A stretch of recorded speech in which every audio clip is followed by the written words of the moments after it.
Hello and welcome in to Out of the Parks with John Marks. I'm your co-host Sam Stafford alongside, of course, John Marks, and the one, the only Maniac Malloy is back today.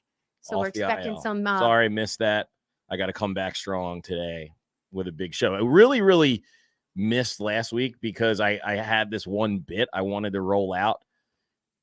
How much of a disappointment it is that the Phillies did not go out and get Randy Arozarena, because having the callers to Phillies sports radio call in and try to pronounce that name, Randy Arozarena, like that, worth the price of admission right there. That was a big miss for Philly sports radio. I would have loved to have to hear that attempt at pronunciation. Randy I think you're correct on that, because you guys know I'm not the best at Castellanos. I'm not the best at pronunciation, and even I have to spell it out in my head, kind of Arosa, because there's that Z arena. Yeah, but you also don't have that deep Philly accent. Oh no, so that would have been really. I'm just very disappointed in that. It's an elite thought, because we a lot of people still have problems pronouncing Kevin Cobb because it's not spelled Cobb, and you'll still get the occasional caller. Yeah, Kevin Kolb wasn't very good. Like, dude, it's been almost 20 years. You got to get Cobb right. Come on, man. Arozarena was the man last night, dude. He hit a freaking homer. It's kind of like with Giannis. You hear everybody call him just Giannis because no one wants to try to pronounce his last name. That's the way we would just call him Randy. You know what? Damn it. Yeah, you're so right. God damn it, Randy. Yeah, but that's great. A good first name and a last name together. I do want to bring this up because I actually screenshotted this, though, because, I mean, while we're on the topic, your guy, Gregory Soto. What did he do? You were on board with him. Did he get lit up? Lit up. He's been getting lit up, but things are not going well for Gregory Soto in Baltimore. He just gave up 4 runs with 2 outs against Toronto last night. Ooh. He now you can leave the take. Once he's traded, you can leave that take. The take is it's off. It's not your burden. The take's wound. But we didn't get to bring it up last week, so you just brought up what we missed last week. I'm just recapping. And to your point, Sam, he decides to be sick last week when the Phillies are about to get. Did they just get swept by the Yankees, or I don't remember if they got swept that. No, they got swept that day. They were about to, yeah. Because and what a bad loss. No, post game. We did post-game. That's right. Oh, and it was a bad loss. It was a bad loss. Ugly. Yeah, we were all a little sick last good one week, to me. We worked through it. It was a good miss. Yeah. It was. Unlike the Randy Arozarena. Well, guys, so now that we're talking about it, last week was ugly. It didn't get much better the rest of the week until Sunday. Then we had a good game 3 in Seattle, gave us a little upside. We saw Zach Wheeler get back on to his high side, his ace mentality, which we haven't seen recently. You didn't like what you saw from the 8-0 shutout by Zach Wheeler? I mean, that doesn't make me forget about him getting absolutely lit up. Well, that's why I'm saying he's back. The time before that, go look at the game logs. If you remember correctly, it was a true ace performance where the Phillies were scuffling again, and he came out. So last 2 or 3 outings, he was the ace. He stopped the skid and he put up goose eggs for the Phillies. He got lit up by the Yankees. Man, the Phillies faced that team at the wrong time. That lineup was thumping it, and the Phillies are struggling. They're still struggling a little bit here.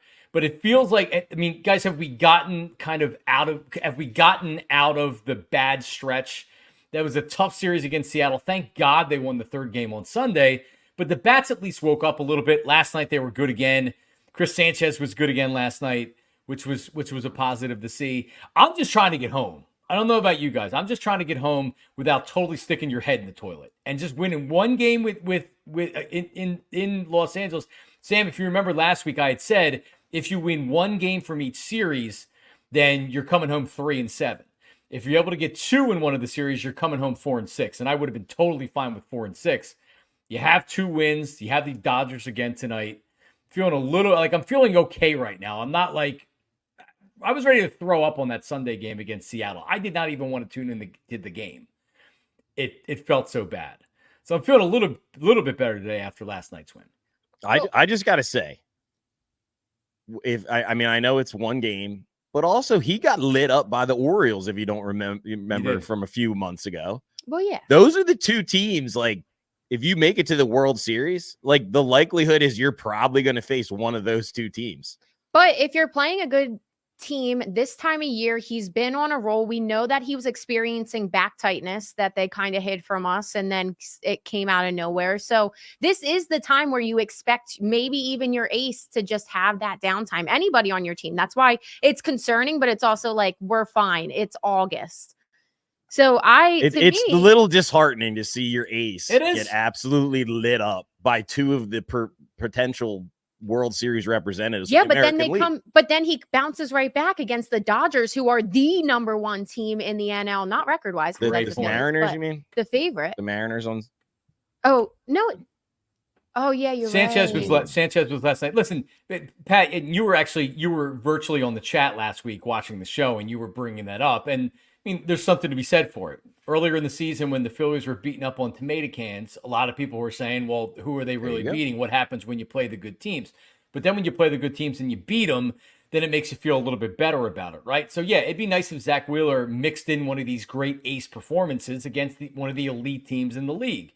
So, I mean, I think it's like this with every pitcher. When you face poor competition, you're probably going to look a little bit better than when you come up there against the Yankees and Aaron Judge is just moshing the ball and Soto's looking great. So I don't even know. He'll pitch Arizona, so he'll get in there against Arizona. Arizona's been pretty hot. I haven't seen recent. So this will be a good test for Wheeler. But if the Phillies are going to do anything and make it back to the World Series this year, Zach Wheeler needs to be one of the biggest reasons why. And I'm not worried about it at all. And just to that point, because I did get confused there, Zach Wheeler didn't do bad against the first time when he did go against the Dodgers. He only lasted 5 innings, but that's when he was experiencing that back tightness and stuff. And they won 10-1 that game. So another, maybe not the best stat wise, but an ace performance. All right. Well, listen, I'm gonna come out and say it because I was talking to somebody yesterday. My daughter was in cheerleading camp, and one of the guys recognized me and he had a Phillies hat on. So I'm like, yeah, I'm doing out of the Parx tomorrow. And like, I gotta admit it, that for the first time this year, I'm thinking, like, did we just play our best baseball of the year already? And now it's going to be, they'll make the playoffs, maybe they'll win a series, but what we've seen the last 2 years was the Phillies 2 years ago got hot at the right moment. Last year, Arizona got hot late, and now the Phillies are kind of limping into August. Doesn't mean they're going to totally fall apart, but this isn't the same baseball team that we saw earlier in the season or 2 months ago or 3 months ago. John, I'm going to put you at ease because I was thinking about that. But with the rotation concerns, I'm very confident that they'll bounce back. We'll see what we're going to get in the playoffs. Injuries, guys will come back, Turnbull. We'll have more depth there. So I'm a little worried, but I have confidence that they'll come back. This lineup, to your point, is the most concerning part with the up and down, the hot and cold, because we saw it 2 years ago. They were hot. We saw last year they went completely blank. And we're seeing that right now is they all went completely blank. We talked about it last week. Looked like it was because of Bryce Harper. Most likely was to that point that we're seeing now. But I have something that we just saw last night that seems like it can reignite even if Bryce Harper and this lineup goes flat. And that is Edmundo Sosa. You guys know I love Bryson Stott. Ooh, I think Bryson turning on Bryson. I love Bryson He's Stott. turning on Stott. I think that he's going to have a good career, but right now he's not playing his best baseball. And I think if you asked him, he would want the best for the team. He's a leader, or a minor leader, I would say, as a young guy. Sure. But I think that he truly wants the best for the team. If he's struggling right now, why would you not put Edmundo Sosa in there? And I think that's enough because Edmundo has performed every single time we've seen him this season. That's enough to ignite and just switch up, because that's what baseball is. It's such a mental game. You just need that one little piece to ignite and go. And we kind of saw that last night. Sosa coming in, giving us an insurance home run, lit up Kyle Schwarber to follow him with another home run in the 9th last night. I think that's the key. And I think that's one of the important things that they're going to have is that depth. I like that you brought it up because I was locked in for all 4 of Edmundo Sosa's at bats.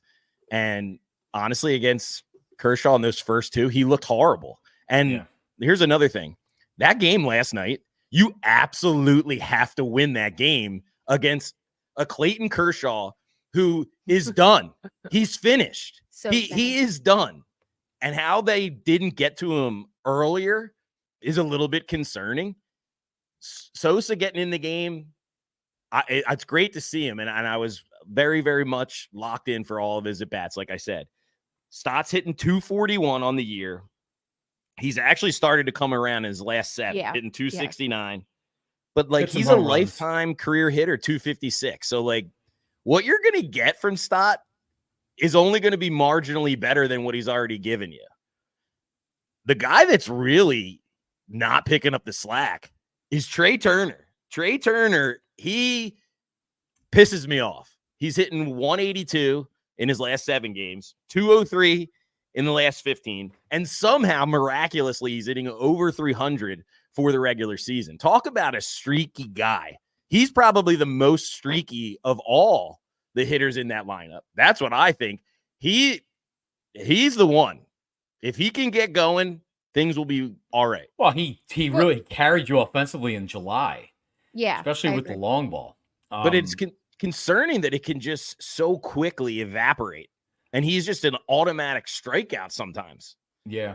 Yeah, we were talking last week, Sam, about Bryce Harper, how mental the game is with players, and that's what seemed to be going on with Bryce Harper last week. Right now, it's going on with Trey Turner. We saw it last year.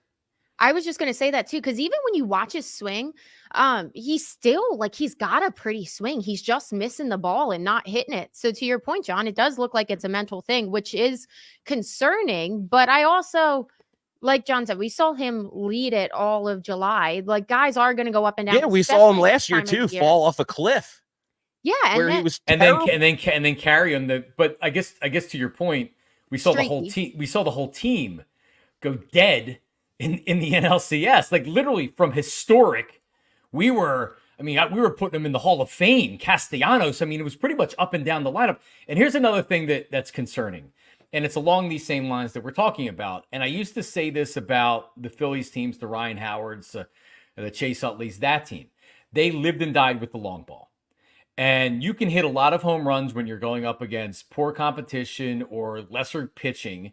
Then when you get into the postseason and it's October and it's cold and the ball's not flying out of the ballpark all the time, or just a better pitching team makes adjustments, it's hard to live and die with the long ball in the playoffs. You saw with Arizona, they played a lot of small ball last year. They manufactured runs. What have the Phillies been doing in their wins? Their last 2 wins, what were they doing? Hitting home runs. Sosa last night. Schwarber last night. Their starting pitching is going to carry them. Their starting pitching, and Sam said it earlier, I'm not worried big picture because the starting pitching is very good. But this lineup's streaky. And if they're not hitting home runs, they're really not scoring runs. And that's concerning all around based on what we saw last year and based on what happens. What you're saying too, it's when they're winning, they're hitting home runs. When they're losing, they're leaving guys on base. Yep. Yeah. Like they're just leaving them loaded, leaving the bases loaded last week against the Yankees. Like I'm sitting there thinking this game is over. Nice. We're going to win this. Double play. Comes up short. Yeah. I don't know. But to your guys' point as well, when we saw them really just lighting things up on all sides of the ball earlier this season, that you guys are right. That's when we saw them playing this small ball. And that's when we were the most confident. You saw Alec Boehm. Everybody was complaining that he wasn't hitting home runs, but he was leading the league in doubles. He was getting singles. He was getting on base. Kyle Schwarber, everybody was complaining he wasn't hitting home runs, but he was getting on base. And it's one of those things. It's like you have to kind of pick and choose. As Philly, we love the long ball, as most people do in MLB. It's the exciting part, but they have to get better with that small ball part of the game. And we've seen that they can do it, but right now it is. And I mean, it's August. I know I'm probably just very optimistic, but we've seen this. I mean, this is also just the Phillies franchise that we've seen. They either slump in August, usually it's September, and it's even more concerning because they really bring it down. So I'm fine with it being in August. And if they can get back on track. The biggest thing, and I've said it from, I think, one of the first couple of episodes, how do you beat the Phillies? You don't pitch to Kyle Schwarber or Bryce Harper. You go after the guys that you know you can get out. And those last 3 dudes in the lineup, I'd rather go after them. And if Trey Turner's struggling, go after him and don't give those guys any pitches that they can hit out of the ballpark. But that's just very recent. And that's what the Arizona Diamondbacks did to be able to beat the Phillies. There's a blueprint out there for how you beat the Phillies, which is scary. But and it puts all the pressure on the end of that lineup. The team was not playing well in the NLCS, and I feel like that's very much just recency bias. Since the All-Star break, you're correct on that. They have not performed well. But we saw all season long, we were talking the whole entire time that anybody in this lineup can come up. Brandon Marsh could come up. Stott was hot for a little bit. Boom, all those guys. So they're very capable of doing it. But the problem, again, is they just go cold at the same time. Yeah, and it feels like to me they're slow to make adjustments. That they swing at an incredible amount of first pitches in at bats, and that's when they're looking for fastballs or looking to drive fastballs, right? What team in their right mind would throw a fastball to Kyle Schwarber or Bryce Harper on a first pitch, right? No. Pitch backwards, and I mean, unfortunately with Arizona, I mean they didn't do it to start the series. They made an in-series adjustment, and the Phillies didn't adjust enough, and that was it. I mean, really, it went from being this team's going to the World Series and the season's over. So hopefully, and I want to bring it back to Sosa because that's how we started this conversation. Like at this point, for me, this is a platoon, and I'm trying to get Sosa more at bats in there. When you feel like that you need to get his bat in there, playing him a lot, I think neutralizes the type of player that he is. Yeah, but. I mean, last night he had a 2-out. He had two 2-out RBIs. So I don't think it was the home run, or maybe it was. But guys were getting RBIs. They were hitting with runners in scoring position and 2 outs. Sosa has been more productive than Bryson Stott this year. I'm not totally trying to shit on Stott because he hasn't been horrible. But you tell me who's made more of an impact in their playing time this season. Mundo Sosa or Bryson Stott? And for me, it's Sosa. And it's not even really close. So if that means that Stotty's going to sit out some games and there's going to become more of a real platoon when there's lefty starters, Rob Thompson better start doing it. I agree. He's hurting the team. And sometimes guys need that. Sosa, we've seen that he's played well with that. When he comes into situations where he knows if he wants to play, he has to play big, he does it. And maybe that will light up Stott and give some of these guys some of that ignition. We've seen it a lot. I don't know the reason for it really, but it works for some guys. So it's not bad to try it. And worst comes to worst, if it doesn't work for Stott, you play Edmundo more. But I am with you that I think if you play him as an everyday type of thing, it would neutralize. But I think he's the perfect piece to come in and just give this some spice. Yeah. I'll tell you what. Brandon Marsh, I think he's like, coming into that at bat, one of his last at bats, he was like 4 for his last 6 hitting off of left-handed pitchers. Yeah. Something that I said earlier this year, I said, you just got to let this guy loose. Yeah. Like he was hitting left-handed pitchers in the beginning of the season and they were giving him a chance and then they went away. But he was really bad. He did. Lefties. Yeah. He went through a little. I don't know. Even now though, I love Marsh and I would not mind if he was every day just in there, but I will say some of his at-bats, like I trust him most of the time, but some of his at-bats when they're bad. Yankee series, he was not. Yes, Yankees is mostly. Great. You're correct. Let me bring up. Go ahead. Go ahead. No, go ahead. No, finish it. All will be well if Phillips can give us a nice start tonight and we win this ball game. Everything will be gelling again. If he gets lit up tonight, the sky will be falling. It's so strange, but true. But he's a rookie. I guess if it's terrible, I would agree with you. Yeah, but I'm giving him some leeway with a rookie going up against this Dodgers lineup because that's a big stage. I think he might need to just kind of calm his nerves. If he gets coming up again, then it's like, oh shit. Like you might not have. He's not. Yeah, but we have guys coming back. Fifth starter, guys are coming back. I mean, it's not going to be fun as a fan to watch him get lit up again. Yeah, that's for sure. But I mean, honestly, Pat, my bigger concern isn't the fifth starter. Jeff Hoffman hasn't been good recently. The four spot that he gave up to Seattle, the first game of that series, blew. Like how did that Friday night game? Because I'm actually watching it. Was one of the biggest gut punch games of the year. I can't believe they blew the lead. Hoffman comes in, you feel good about it. Hoffman hasn't been great recently. Strom hasn't been great recently. So these guys that carried your bullpen for really right up until the last 2 weeks or so, starting to maybe, come back down to earth a little bit. Now Estevez has been pretty good, but still, like, that's one thing I'm certainly keeping an eye on is what these relievers look like, because you go through the reasons why the Phillies have been the best team in baseball for almost the entire season. Starting pitching, sure, this bullpen's been unbelievable. So Jeff Hoffman again last night, like you said, Pat, home run. It's tough. Strami looked pretty good though, getting Ohtani in a big spot. Yeah, last night. That was big. I agree. You got to win this series. Shohei has actually been slumping lately. Yeah. He's actually not been himself. Freddie Freeman was off with dealing with what he had to deal with personally. Right. Like you gotta win this game. You took the season series from the Dodgers, which is a huge thing. That's big. Yeah. In case of tiebreakers. Yeah. So that was a nice win last night. Let's build off that tonight. Need a good start out of Phillips, the hometown guy.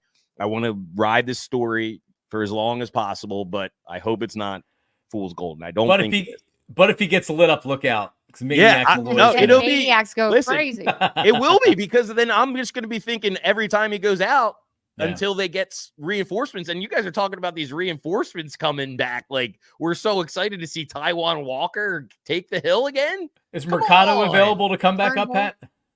Who? Mercado, is he available to come back? Oh, Mikey Mercado. No, dude. Like, that's especially with the offense, like, going through their troubles. Then you're throwing out a guy, But Sam just said it. Turnbull, he can't be that far away. Taijuan Walker's not that far away. I'm not worried about the fifth starter.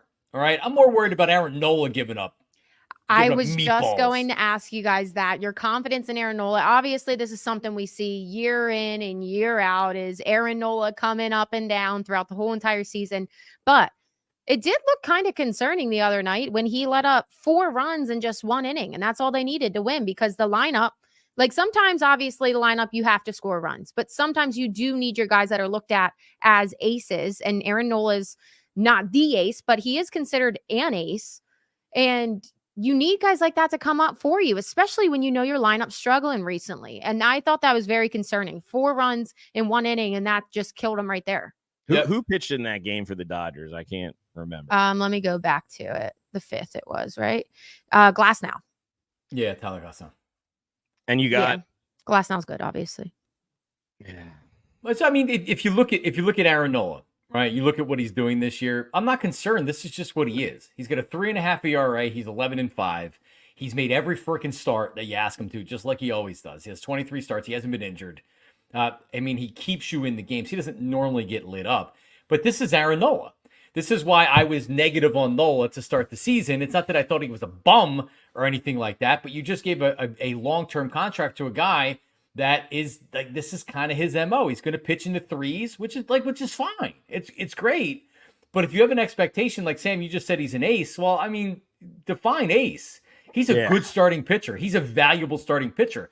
But like with Zach Wheeler, we've seen 2 of the last 3 outings where your team is reeling and you need a goose egg. Aaron Nola doesn't do that a whole lot. He is a big game pitcher, though. He is. Big game pitcher. Knock on wood. In that Citizens Bank Park. He's good. He's good. He's good. I have no problem with Aaron Nola. But like Sam had said, that's a big series against a big game against a big pitcher.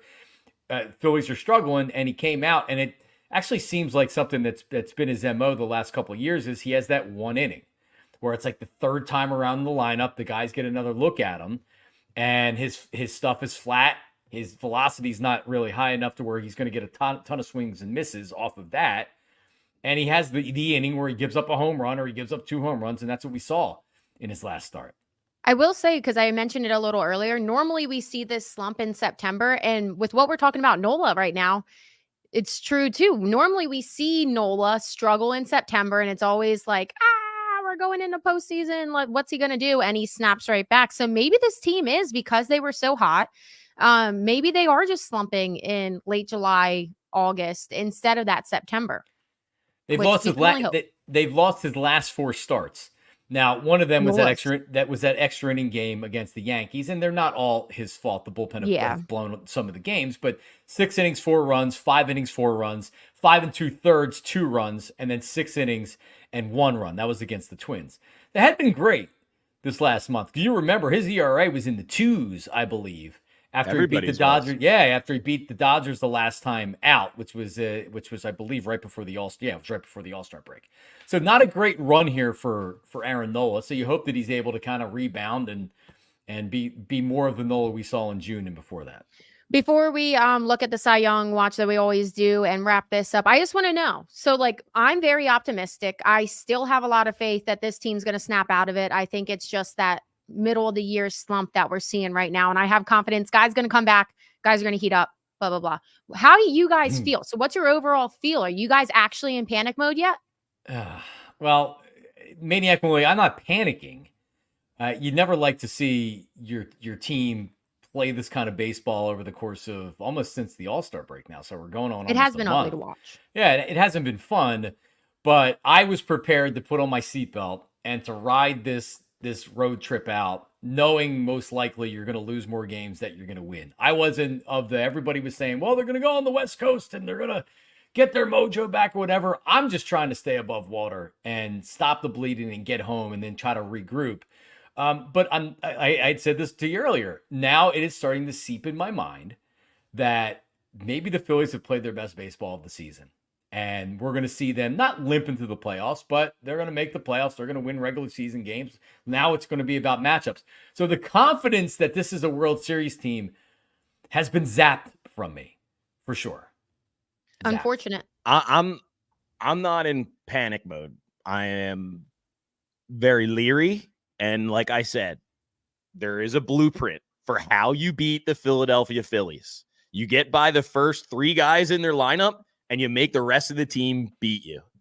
Those dudes have now until the playoffs to figure it out. Guys like JT Realmuto, got to get that back going. Castellanos, a little bit more confident in him, but he's always due to go into just an absolute funk.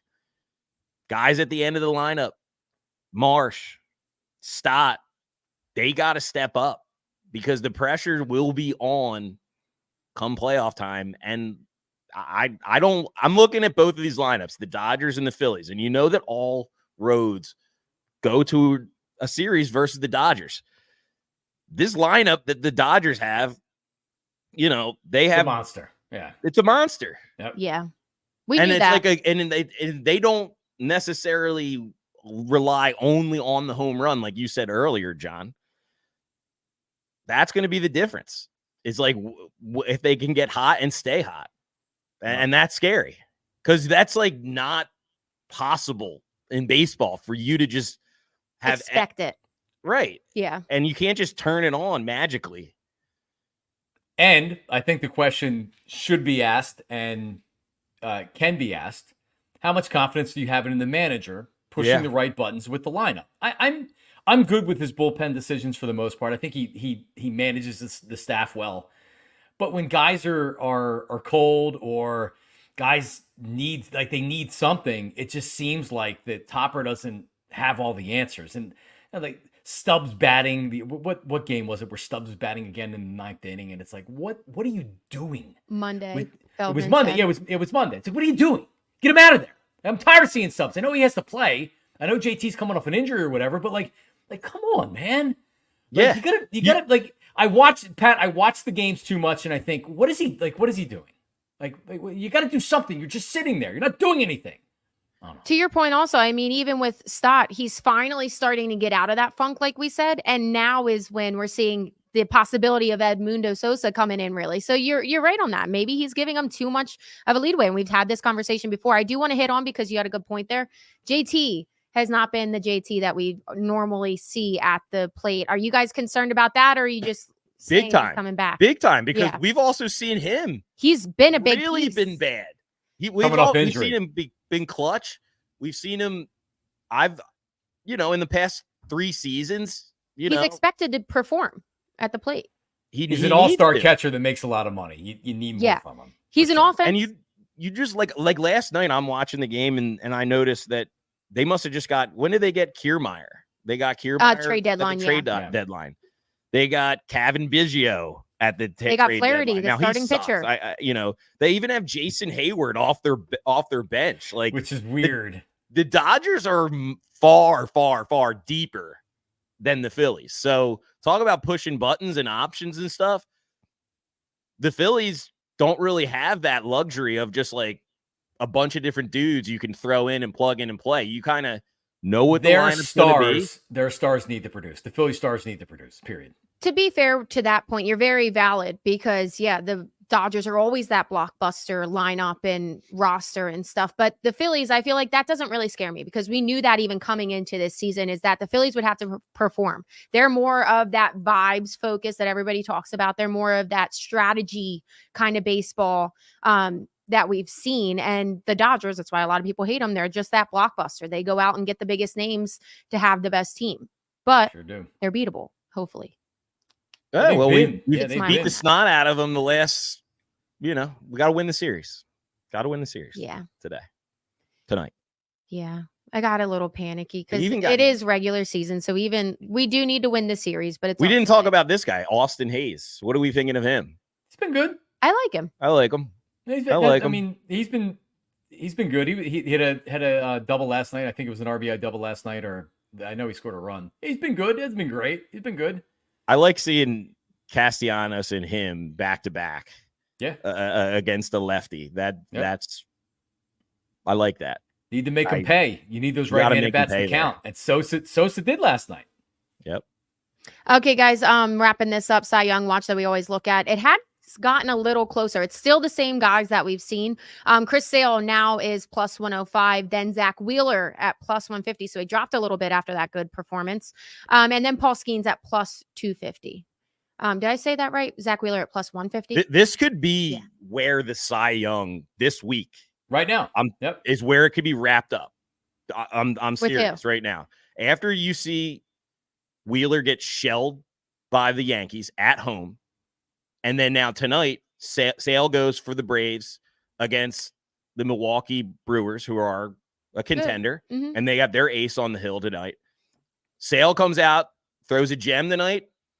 Wheeler doesn't quite deliver against the Diamondbacks. I think that's a wrap on the Cy Young because, like, how could you pick Wheeler to be your Cy Young Award winner when against the two best teams in the league, like, he has been shelled? I know it's one regular season game for both of those two regular season games, but that matters. Wins and losses for the Cy Young Award matter. But you still have 6 or 7 starts left in the season.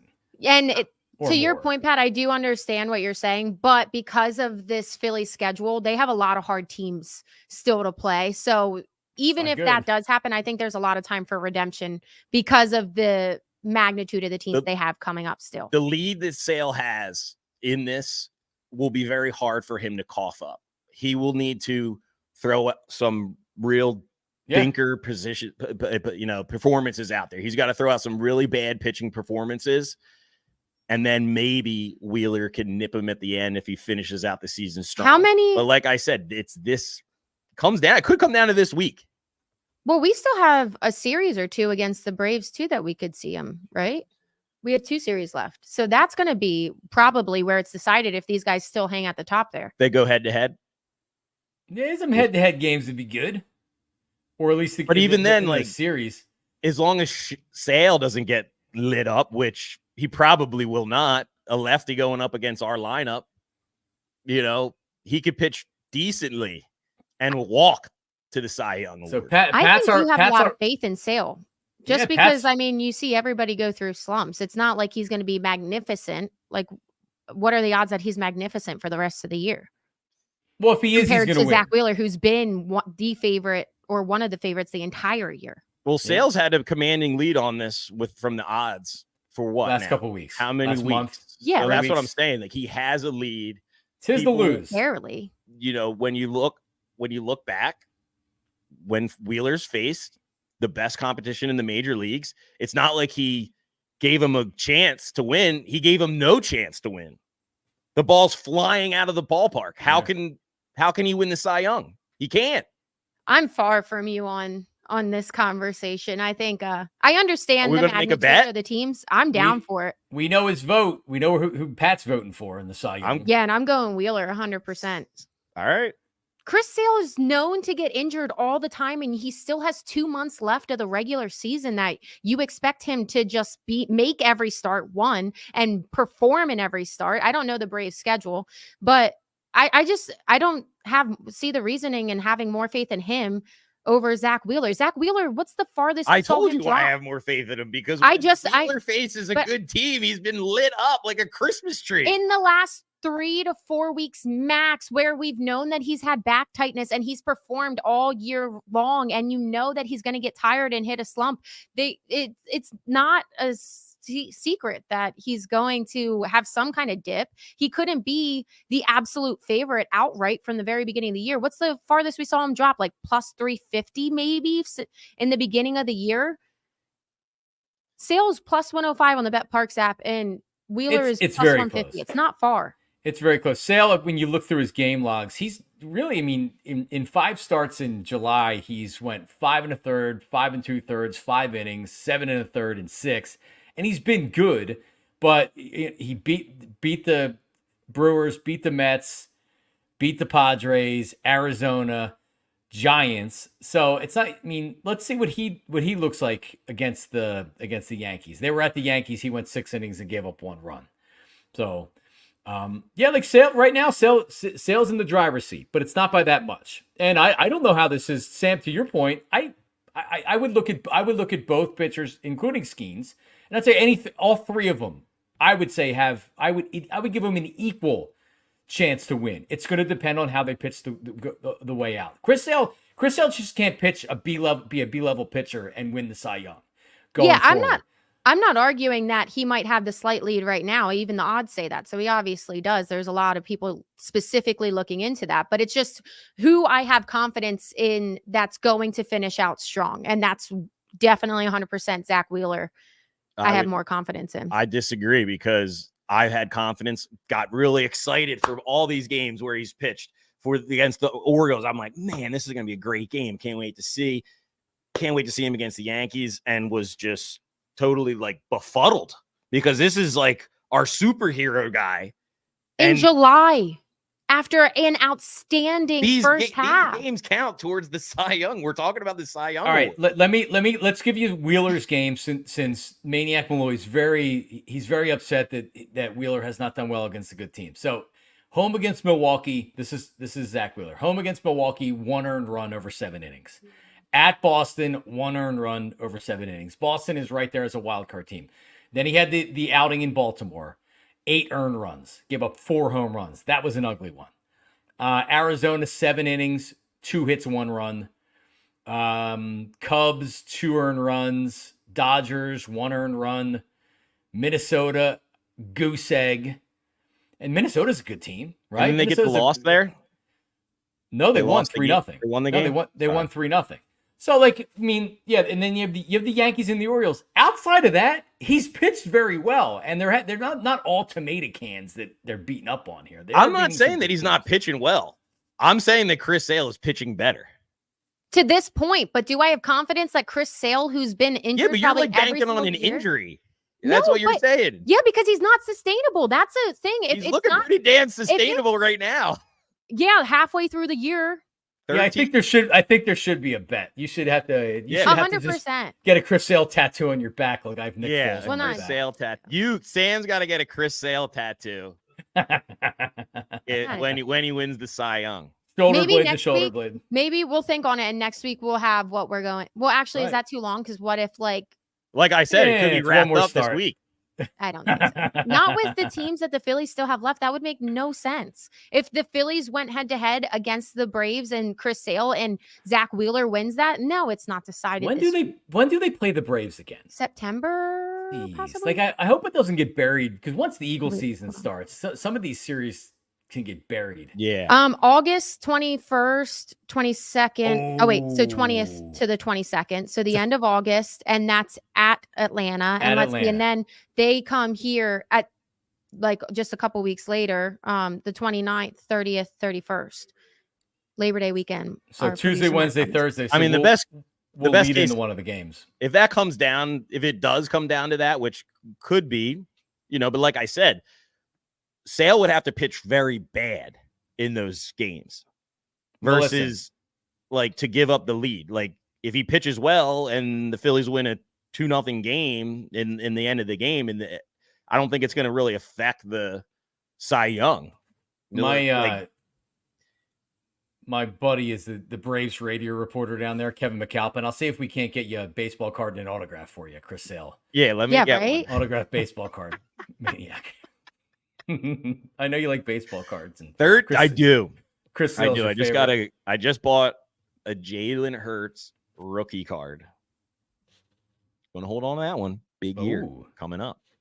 I'm going to put this out on social media too. Just who people have more confidence in. Well, I mean, all your followers are Philly followers, so they're going to obviously not take. Well, just make sure you mention that Maniac Malloy is not one of the people. Yeah, right. I'm not. Listen, he's got to show me something against a good team for me to get back on this. I'm not betting my hard-earned money on Zach Wheeler to win the Cy Young right now. That's the bottom line. And that's the bottom line. That's the bottom line, brother. Because he's looked really bad against two really good teams. Against good teams, he's looked and then almost bad. Pitched against the bad teams, he's looked good.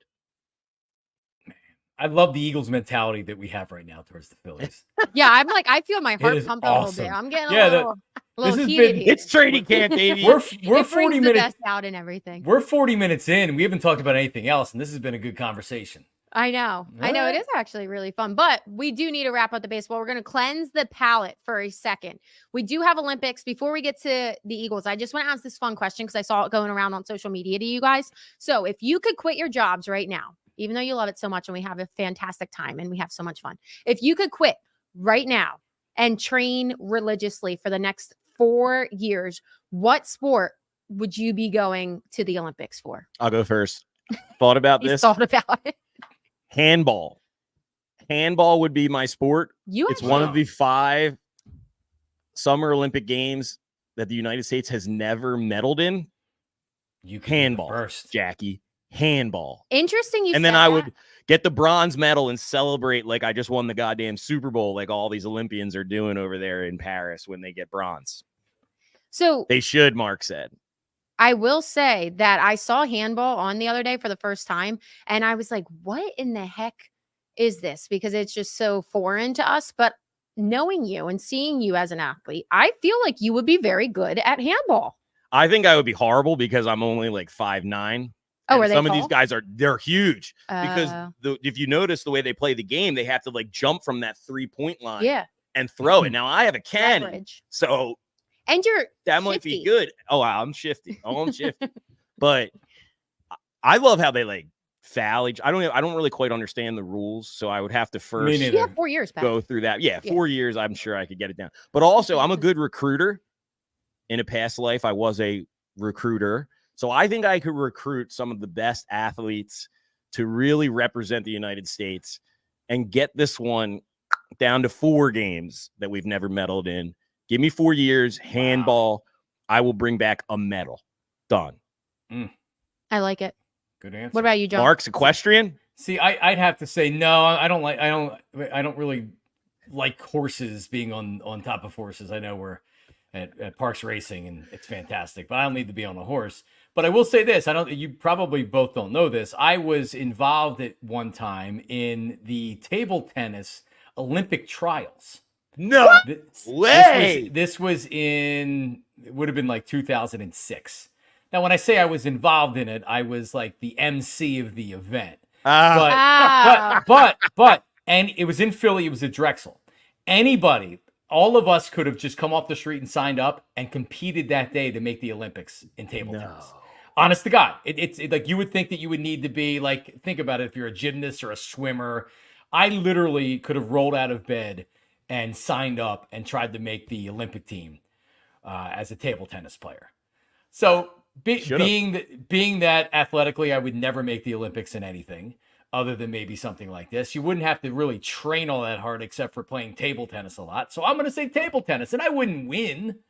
You know, most of these Asian countries, when you watch badminton or table tennis, these guys are really good. Yeah, so, but like I could try. It would at least get me to Paris. It would get me in the Olympic Village, and then that's all I really need. That's an accomplishment. Okay, so for me, it's kind of the boring answer, but I think it would be beach volleyball.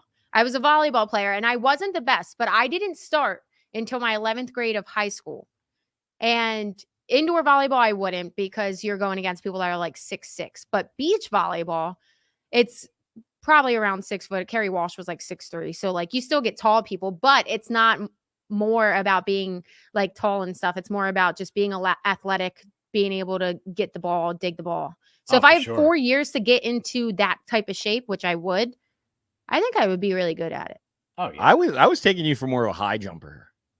So I thought about that before, and I think about this every time I watch it. I have not a flexible back. Like I think about it every time. My back is stiff. Rigid back. Yeah. Stiff back. So all right. Stiff back Sam. Not happening any time for any of us, but I have been loving the Olympics. I started out lukewarm, and I alluded to it earlier. A lot. Oversaturated too much? No, I just, as a child, really, when I first started to love the Olympics, it seemed as though the United States dominated the Summer Games. And it's been like 20 years since they dominated in the track and field, as well as other sports. And as I've been watching this, like I was saying, the celebrating winning bronze, to me, it just doesn't sit right. But they still have the gold medals. This is not gonna be a good take. Chopping down the women's rugby team, like for them winning the bronze and like it being like a huge, huge deal.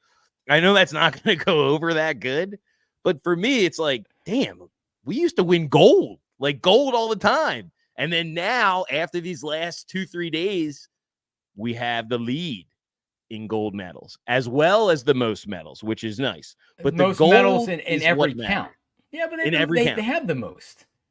I know they. But if they had the most medals and not the most golds, I think that's a failure. We talked about it last week. We talked about it. For gold, you should get like 3 points. Yeah, they and should then have silver should be 2 and bronze should be 1. But if that was the case, the United States would still be killing it. Listen, Even Finn said to me, he was like, "So wait, like who wins the Olympics?"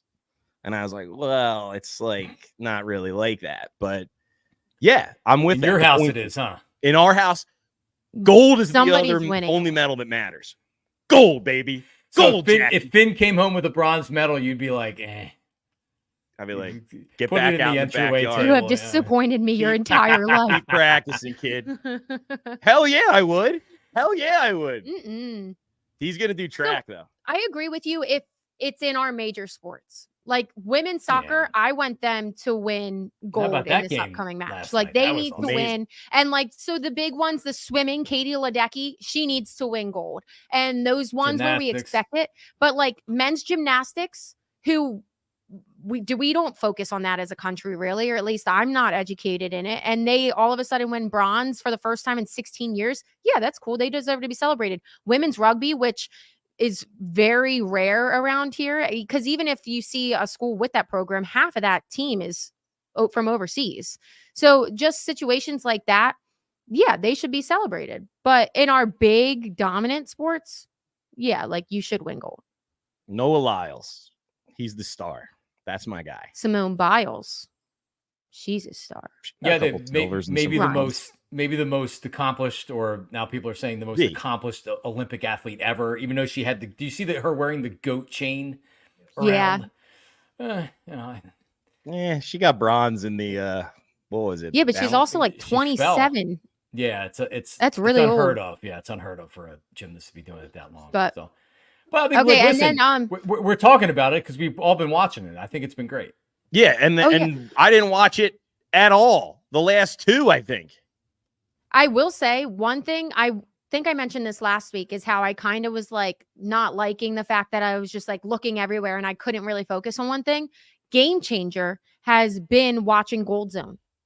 That is incredible. Gold Zone, key to the Olympics. Gold Zone key, but also key is like waking up and throwing on watching the it live. That's huge. Have it on all day. Because the last couple, you haven't been able to really do that. You're right. Hear who won, and then I'm like, shit, I'm not watching that. No, it's so true. Because the first thing my kids are doing in the morning is, instead of putting on whatever Disney Plus show, it's like Olympics, and you're watching live Olympics. And with Peacock and everything else, you can watch whatever you want. There's a ton of live stuff going on. So, like that dude yesterday winning the 1500 was amazing. That's awesome. When he came down to the end and nipped that dude, he like had to actually push the dude from Norway in the back a little bit. Like, get the hell out of the way, dude. I'm going by you. That was awesome. That was lit. That was good. I was very proud to be an American. I just have to acknowledge everybody that's watching this from their office desk right now is looking and listening to us. Like, you guys have a cool job. Because we're just like, we watch it all day long. Yeah, I'm up in the morning watching TV. Yeah, right. And then before we get back into baseball, we have to talk some Eagles. Of course, Tim McManus has an article out right now, basically saying about how Jalen Hurts and Nick Sirianni are mending that relationship that we all kind of suspected something was wrong last year. We knew something was up, obviously, when they lost those games at the end of the season. But the one quote that really sticks out is how Nick Sirianni straight up told the locker room, like, that was me. Last year is on me. And I think that's one of the big things moving forward for their relationship. And John, you were saying that there was even more that you took out of it. Yeah, I mean, he started, like you had said, Sam, he started, I don't know if it was before mini camps or it was the start of training camp, where he said that, I more or less, like, I let you down last year. I didn't do a good enough job. And team sources, and when you're Tim McManus and you're a reporter and writer for ESPN, there's not a lot of people that are going to come out on the record and say things, which is you have to use sources, right? So he has a ton of team sources. And I mean, really, like you had said, we realized that there were things that were off, but the relationship between the quarterback and the coach, which is so important, was considered broken last year. The divide was the offense, right? Like, Nick Sirianni was trying to make it his offense, and he was being very stubborn about what he wanted to do, and he wanted to do what he wanted to do. And Brian Johnson felt like that he was just calling the plays, but it was really nothing that he was doing with the offense. And I think if you looked at the offense last year, you can see why Jalen Hurts was frustrated and became not having confidence in the head coach. So, it's something now to where Kellen Moore came in. This is not Nick Sirianni's offense. Nick Sirianni very much is now a CEO with probably, I don't even know how much influence he has on the offense, which is good. Now these guys have to actually like get along, and the relationship needs to be there. And I actually took this from the last paragraph of the story, and it was from a team source.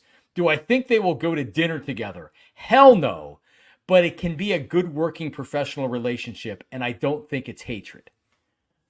Well, all right. That's pretty strong, don't you think? Oh my God. Do I think they'll go to dinner together? Hell no. Hell no. They hate each other. That doesn't bother me. Tom Brady and Bill Belichick, did they ever go to dinner together? Everybody suspected that they didn't get along outside of the game. That doesn't bother me. I feel like that coach relationship, it clicks when it clicks. It's definitely better when you get along. Let's be honest. Which they're saying, they look like they are getting along now when you're seeing maybe they're trying. Yeah, well, here's where I'm going to go with it. What's going to happen the minute this team hits the first bout of adversity? That's going to be it. Because this is all honky-dory. Everything's great. 158 passes in a row. No interception. What happens when Sirianni has a colossal F up, which he will have? What happens when Hurts has a colossal F up, which he will have? And how do they respond from that? Because it's very easy for these wounds that have now kind of scabbed over to be reopened again, if you ask me. Last year, they needed to play in the Super Bowl in September or October. And you're coming off a loss in the Super Bowl. Your odds of getting back there are astronomically low. It's hard. It's extremely hard. And you have that Super Bowl hangover. The bar was set so high. And those guys were mostly the same unit. They all knew they just knew they weren't going to get past teams like the 49ers.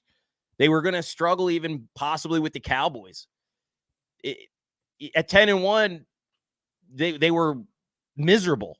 And even myself, I've been part of those teams. You know, sometimes those expectations are so high, it doesn't even matter. You leave the game knowing that they kept saying we left money on the table, left money on the table, all that stuff. Keep the main thing, they were trying to keep the main thing, but they couldn't. No. They weren't happy enough with just winning.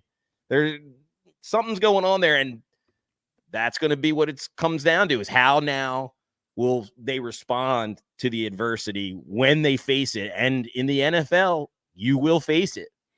I think that I took that article as like a positive thing. I don't know. With Nick Sirianni kind of coming out and saying that it was his fault. He's taken a back seat with Kellen Moore. I think it makes sense when you think about it, because Brian Johnson many people were surprised that he got that job because they didn't feel that he was proven enough to be an offensive coordinator. So I think that Nick Sirianni probably had that in his head and questioned a lot of the things. He probably saw it as like his job to kind of check in on Brian Johnson. Whereas Kellen Moore, you don't have that.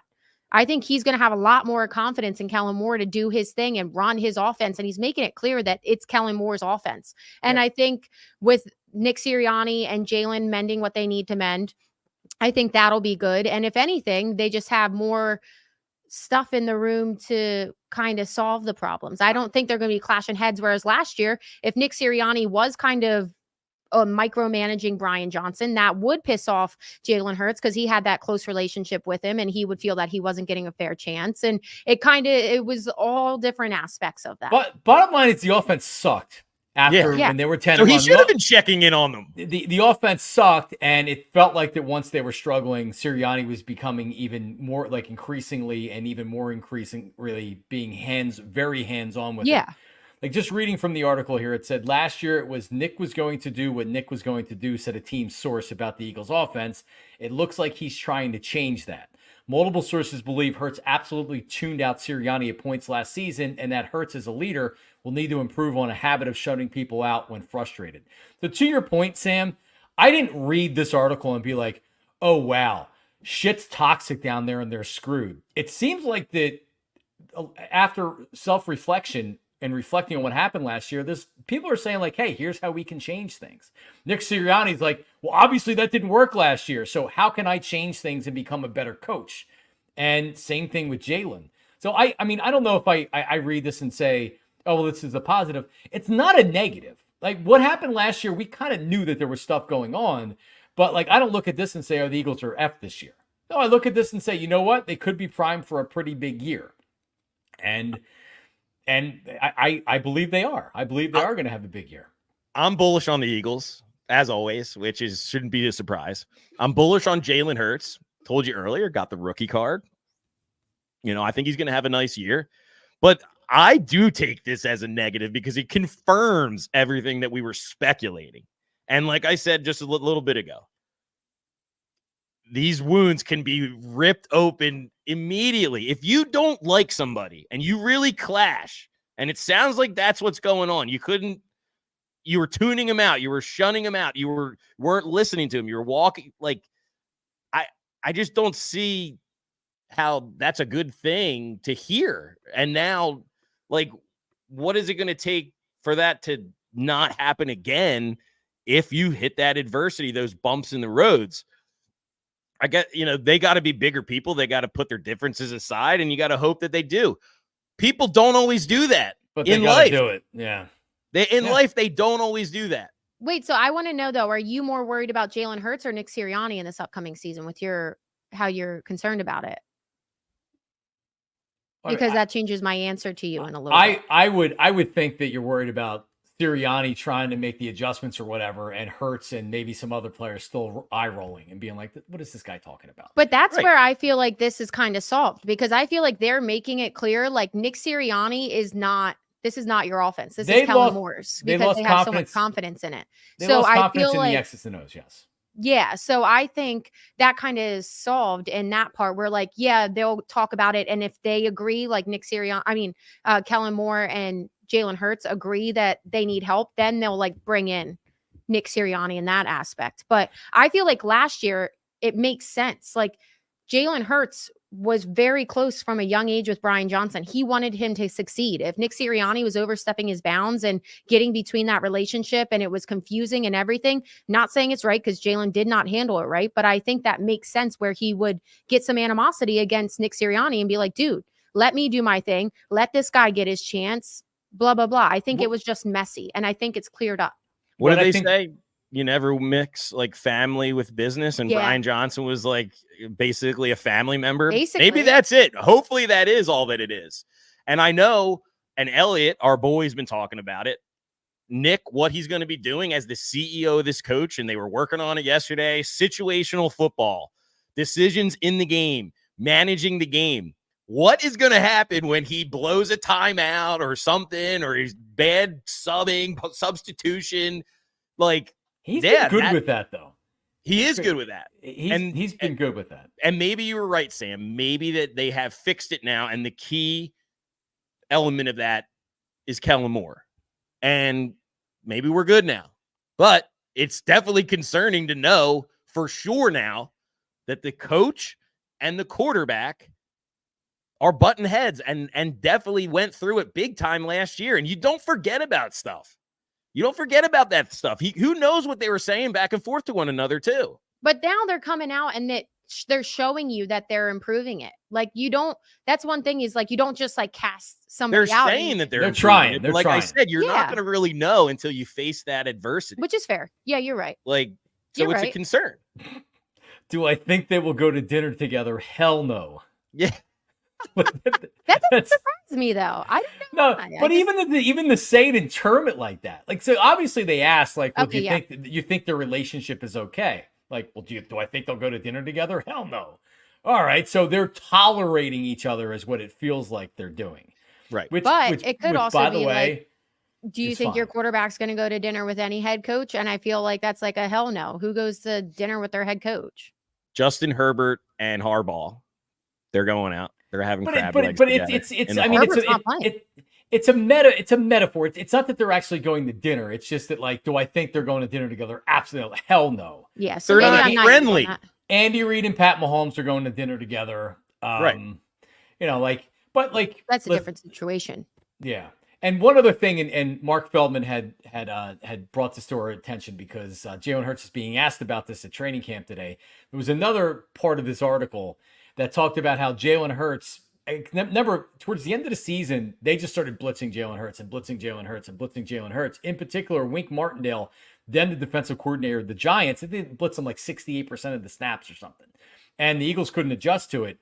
Jalen Hurts actually called Wink Martindale and asked him for pointers and was trying to get insights on what they did and what they were trying to do and what worked and everything else. I guess Jalen did confirm that today, that he did speak to Wink Martindale before the playoff. I'm just very naive because I heard that too, and I was just like, I don't see a problem with it. Like, why not try to get him to give you some pointers and tips? If he doesn't want to, understandable if Wink was like, hey, I'm an opposing rival. Like, no, I can't tell you. I think it's great that he did it. I can't believe Wink Martindale actually, because was he still employed with the Giants when he told It's not great that he did it. No. You can't be looking for answers outside of the building. That's the smart why way not? to go. Why if not? somebody's willing to give you their secret, like, hey, how do you? That's like just stop? proves that there's distrust. There's like, all right, I'm going to figure Agreed. this out. Did you see what the team looked like at that point? He's trying to do anything. But I also just think that is genius. Why not try to get better from every single aspect? If a rival is willing to tell you how to get better, why would you not take that? I would take every single advantage. I think that's a great move. Let's be honest. This goes on a lot more than we're making it out to. Probably, yeah. Like, sure. Guys are friends in the NFL, and it's a small close-knit thing. I'm sure this goes on. True. Coaches share information, players share information. Sure, absolutely. And if anything, I don't get why Martindale would come out and like act like it was actually newsworthy things, because also, like, to your point, they probably had a relationship, so Jalen felt comfortable asking him, and it kind of crosses that. But also Martindale, I mean, he gave on the quote, he gave quotes for this article with Tim McManus, which is even more surprising. Like, why are you even saying this? I think it makes Wink Martindale look bad. Yeah. Like, it's like one thing. It's one thing to have a conversation. It's another thing. I think he was still employed at the time, because it took a little while for him and the Giants to actually part. Right. So, like, he was employed by the Giants. The starting quarterback for the Eagles is looking for tips to, like, hey, you guys beat me. You had a lot of success against me. Hey, what did you do? Right? Like, there's one thing to where it's like, hey, listen, maybe they have a relationship. I appreciate Jalen reaching out and asking the defensive coordinator. If I'm going to give him information, I'm sure as hell not blabbing about it to the media for an ESPN story. It's stupid. Yeah, I he's think on to Michigan. Yeah, he's got nothing to worry about. You look at this as an Eagles fan and you're like, oh, no big deal. Props to Jalen for trying to get better any way that he can. If I was a Giants fan, I'd be pissed, because I'd be like, are you telling them how he beat him? Are you an idiot? So I think they had a really tumultuous end there. They did. So he could have been just doing that as a means to be like, throw the bird up to the Giants. Like, screw you guys. But and I'm not feeling like you. Like I said earlier, I think it's kind of strange that you go totally out of the building to the Giants defensive. I mean, I don't think it's normal. It's not normal. It's not a good sign. I like it. Keep doing you. Get better however you can. If somebody's it didn't help. The secret, it didn't work. Oh my god, it sure didn't. No, but I think it shows the desperation that the team was under last year going into the playoffs. Fair. Right? And like when you watch the Eagles play those last couple games of the season, if you were expecting them to shake that funk and come out against the Bucs and actually look like the team that was 10-1, I don't know. Like, you obviously weren't watching the last month and a half of the season, and Jalen was desperate. So I appreciate the fact Jalen reached out. At that point, it was over. Yeah, very good point. Okay, guys. Before we wrap it up, into MLB. So I just had to bring this up because it's somewhat relatable. The White Sox. We think the Phillies have been struggling. The White Sox, absolutely terrible, man. So they just won their first game finally last night. Stopped their losing streak at 21 games. They almost came through for Philadelphia, though. Yeah. Yeah. The Phillies always seem to be, anytime there's a story about futility, the Phillies always seem to be very involved in that story when it's historic futility. They were hopefully they were going to hit that 23-24 game straight, because the Phillies, 1961 Phillies, hold that record for 23 straight losses. So I was hoping that the White Sox were going to get it, but they won last night to upset that. But they were getting trolled so hard. Who were they playing? The A's? They were playing warm-up music to 22 from Taylor Swift, because they were all their own fans going up to the guys, signing autographs before the game, asking them what's 10 plus 9, and have them say 19 when they lost 19 in a row. And sure, they appreciated that. The A's just mess it up from themselves. The fact that they even got cocky enough, they thought they could troll anybody. But I was really hoping that they were going to come through and take the Phillies off of that record list. The really crazy thing is, like, at one point in time in the last 2 to 3 years, they had guys like Tim Anderson represented they were like a playoff team almost, right? Yeah. I mean, Eloy Jimenez, that guy's been hurt so much, and but he was supposed to be a star for them. Luis Robert, who everybody wanted now for the Phillies, like, they had guys, and really they're just crazy fall off. What I think of, remember last year when Tim Anderson got knocked out on the field at Progressive Field against the Cleveland Guardians? Ever since then, I feel like the White Sox have just gone down the tubes. I don't know. That's an absolute disgrace. It would have been great if they would have been going for the record, and that whole situation on Saturday with it being a fireworks game after, that would have been really a black eye. That would have been funny. But yeah, they're bad. They're bad. I mean, 28 games. It's August, people. 60 games below 500. So last night's win to break this consecutive loss streak. Their last win was against the Brewers July 10th. It's amazing. Literally almost a month ago. It's amazing. And we think that we're struggling right now watching some bad baseball. Yeah, Poor you guy. know what? Man. If the Phillies don't win the World Series, they're finishing tied with the White Sox, in my opinion. I agree. So I agree. I was that's why watching we are the way we are. I was watching a video. Ozzie Guillen, the former manager, their former Yep. manager, he does the post game for NBC Sports Chicago out there. Him and Frank Thomas. It's actually a pretty good post game show. And Guillen was trying to get the job before they hired the guy that they currently hired. Right. And he's kind of doing a victory lap after, I forget, it was after 19 or 20 losses, where he was just kind of sitting there being like, "Oh, but I'm too stupid. Yeah. I'm too stupid, I guess, to get a job." So he was he seemed to at least be enjoying it. He was reveling in it. He certainly was, Maniac Boy. Jeez. Some tough baseball, but you love it. Okay, guys. So we mentioned it before, at the Arizona Diamondbacks this weekend. So John, who you taking for out of the Parx with John Marks? Well, listen, I've been on a little bit of a cold streak here, but Kyle Schwarber certainly has been heating up a little bit. So I like a little bit of Schwarber mixed in. And I think Trey Turner, probably, I'd heard maybe he's a viewer and listener of the show. Maniac Malloy earlier in the show, really going after Trey Turner, who's going through a little bit of a cold spell, even though he had a near historic July. I think maybe this lights a fire under Trey Turner. Give me some Trey Turner this weekend in Arizona, and he gets a couple home runs. I'm looking forward to see how the Phillies respond, because I know if I was going back there after what happened last year, and the fact that they're having their ring ceremony with the Phillies, they've waited all the way to August with the ring ceremony. That's got to light a fire under their keisters to maybe go out there and play some inspired baseball. Yeah, John, I agree with you right there. Just you took what I was going to say with the ring ceremony with the Phillies in town. Bryce Harper, 100% going to hit a home run. 100%. That's my lock. It's a cavern out there.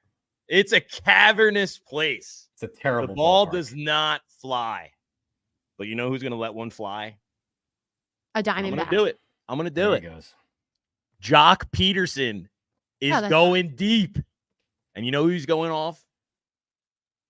Zach Wheeler. He's Zach son Wheeler. of a bitch. just so everybody knows, Maniac and that'll Malloy, be the end of Zach Wheeler and this Cy Young talk. Maniac Malloy always will decide, because the other teams hit home runs too. So he gives good information out there, and normally he cashes on the opposing team hitting home runs. The difference is he revels in it. He enjoys it. And even when it costs the Phillies a game, it's like he wins. Hey, I'm not costing the Phillies the game. I'm just taking advantage of the situation here. I'm a fan. I follow the MLB at large. I know. One of my favorite players of all time is Jock Peterson. That's wish he was a Philly. in itself. Big time wish he was a Philly. Right. Not a bad pick. I agree with you on that, but not the Wheeler aspect. And when the Phillies are having a postseason run and they're doing lights out and they're fantastic, and Zach Wheeler is like the favorite to win the Cy Young and wins it, this guy right here can't talk about it. Because it's one thing if you just think Chris Sale's going to beat him in the Cy Young, but you were like full on like, no, you're like putting Zach words in my Wheeler's mouth. nothing. No. Don't start putting words in my mouth. The conversation is about winning the Cy Young. That's all it is. I love him as a pitcher. I know he's an ace. I know he's one of the best in the game, and he will be a big time part of the playoff run. And I hope to God that he goes out there and he wins every game he pitches in the playoffs. And he might. But I am concerned that when he plays a really good team, it's not that he just loses the game. He gets absolutely shelled out of the stadium. That's a concern. 2 times this season. 2 times. Hey, that's all. I'm going off the sample size. I'm just saying, I got the vibes when you're rooting for Jock Peterson to hit a home run off of Zach Wheeler, and you're I'm not rooting. I'm just making a prediction. I'm having a take. Who are you taking to hit a home run? Bryce Harper. I already said it. They're doing the ring ceremony. The showman's going to come up. You can't just let that go. All right, so Maniac Malloy, in fantasy football, when a player on your team scores against the Eagles, does that bring you joy? Yes or no? Yes. Brings me joy too. It does. Yes, it brings me joy too. This would bring you joy. If Jock Peterson hit a home run off Zach Wheeler, you would give a little afterwards. I'd be like, I know you would. It's all that one coming. That's all I do. I mean, Boy, when oh he's been boy. facing these big bats, lefties, they've been Smoke hitting him. Yeah. I don't have a problem with you picking Jock Peterson, but there's 3 games and you just had to single out Zach Wheeler. Yeah, we I sure just did. didn't took it a little personal. What about do you guys have a Marks Maniac moneyline boost today or? We Oh, do. We sure do. Okay. We have one. Yep. We are like big time DMV, Washington, D.C. fans. We've picked the Nats here the last couple of weeks. Johnny Marks is rolling with the Nats. And I'm going to go ahead. I forget why. Yeah, what was while you figure out why, I'll tell you who I'm taking as the second leg. For the second leg of this, I'm going with the Kansas City Royals. Been a really, really nice team to watch this year. They got a pitcher by the name of Cole Reagans going tonight. He's been pretty good. They're minus 140 on the money line. We're going to combine the Royals money line with the Nats money line. Nats slight underdog. It was plus 300 now, courtesy of me and Mr. Marks over there. What we got? It's now plus 400. Oh, come on. Find that one, bet that one only on the Parx app. Yeah, so here's my reasoning. Blake Snell is coming off a no-hitter. And Jake Irvin. Like Jake Irvin's very good for a team that's like kind of one of the Nationals are one of these teams that they're not the most talented team, but they play hard. You know what I mean? Jake Irvin's a good starting pitcher that no one's probably heard of, but just get Blake Snell coming off a no-hitter, maybe has in Washington, kind of hard to get up for that game. The Nats hit him around a little bit. Boom, take the Nats today. One of the reasons why I like the Royals have recently played the Red Sox. It was a pretty hardcore, crazy series. I think that was the one where they were throwing at Bobby Witt Jr. They lost 2 out of 3 to the Red Sox. They're coming into this game losing their last 2. These are 2 potential wild card teams. Cole Reagans has been a good starting pitcher for them. Let's back the Royals today as the slight favorites. Let's go KC Royals. That's it. Not much. And one more time, what was it? And what did it boost? Was plus 300, boosted to plus 400. Find it only on the Parx app. Yep. Love it. And one more thing to plug is just our summer surprise code. Oh, yeah. Summer surprise code. So that is dog. Code. Hey. Today it is Dog Days 82. Dog DOG Days DAYS 82. You have until midnight tonight. Plug that one in. Get a nice little mystery casino bonus It's and casino. Spin your heart out. Yeah. So there Love you go. And just like that, we didn't do it today. Tell them what to do. Like and subscribe. We did in the beginning, but like and subscribe. Make sure you do that. If you watch this long, an hour and 17 minutes, you might as well like and subscribe. You probably have already liked this. I hope everybody was arguing along with us. Did. I'm interested to see who people are siding with, but let us know. And with that, follow us on social media at John Marks Media, at Bet Parx, at Sam Staff Official, at Maniac Malloy, boom, at M Feldman. Is that what you are, Mark? Yeah. Mark _ Feldman 99. Shout out. It just rolls That's off your all tongue. out of all of us. Rolls right off the tongue. There you go. He needs to change that thing to Feld Money 92 or something. Come on, Feldy. 92. Come on. I like it. Okay, guys. So that wraps it up. Just an hour and 17 minutes in, a quick one today. No, we had a fun conversation. So that wraps up episode number 19. And we'll be back next week with you. I don't know who they play next week when we're going. Marlins. Oh, so a little NL. Get to see Xavier Edwards up close and personal. There we go. So looking forward to talking to everybody again next Wednesday. See you. Go Birds.